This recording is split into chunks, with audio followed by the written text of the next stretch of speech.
आज महाविकास आघाडीच्या जागा वाटपाच्या बद्दलचं एक फायनल स्टेजवर चर्चा आज आलेली आहे। आज आम्ही बाळासाहेब आंबेडकर यांनाही आम्ही प्रस्ताव दिलेला आहे।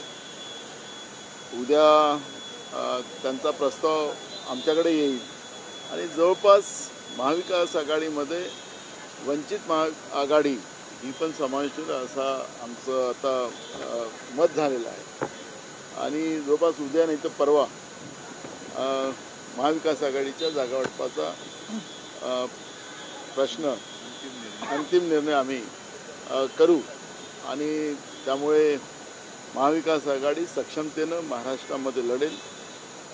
सगळे घटक आमचे जे आहेत, मग समाजवादी पार्टी आहे, कम्युनिस्ट आहे, शेका आहे, अशी जेवढी सगळे आमचे घटक आहेत ते सगळे घटक पक्ष आमच्याबरोबर या आघाडीमध्ये समाविष्ट होतात आहे।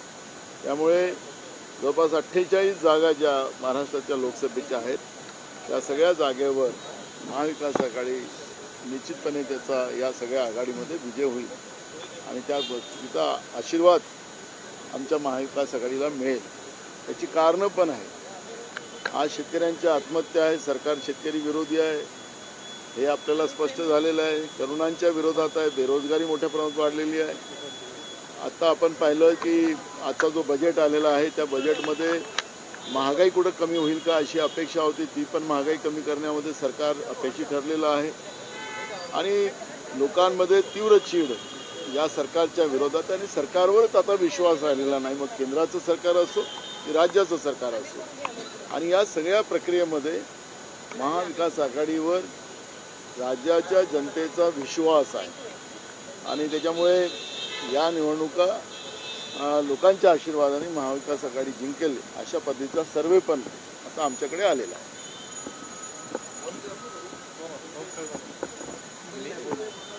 नाही आता हिंदी बोला गावसाहेब बोलते काय आत्ताच नानासाहेब पटोले यांनी सांगितलं आणि ते सत्य आहे की महाराष्ट्रात महाविकास आघाडीचे जागा वाटप का होत नाही असे प्रश्न आपण नेहमी विचारतो। आज आम्ही सगळे प्रमुख लोक काँग्रेस, राष्ट्रवादी काँग्रेस, शिवसेना, वंचित बहुजन आघाडी आणि आपण पाहिलं की सगळे प्रमुख नेते आज पृथ्वीराज चव्हाणजी इथे उपस्थित आहेत।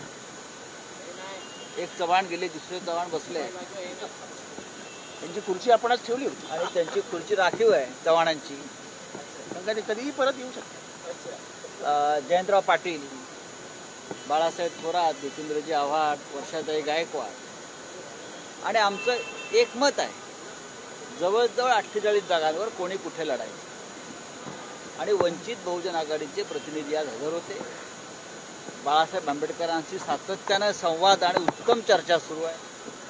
उद्या पुन्हा आम्ही बसतोय आणि उद्यानंतर कोणतीही बैठक पुन्हा होणार नाही हेच मी सांगू शकतो। 48 पैकी किती जागांवर निर्णय झाला असं वंचित जवळजवळ आम्ही चौघे बसल्यावरती असं आमच्या लक्षात आलं की आमच्यामध्ये कोणती मतभेदच नाही आहे, तर लोकसभा आमच्यात मतभेदच नाही आहे आणि प्रत्येक जागा जिंकायची हे सूत्र ठरलेलं आहे।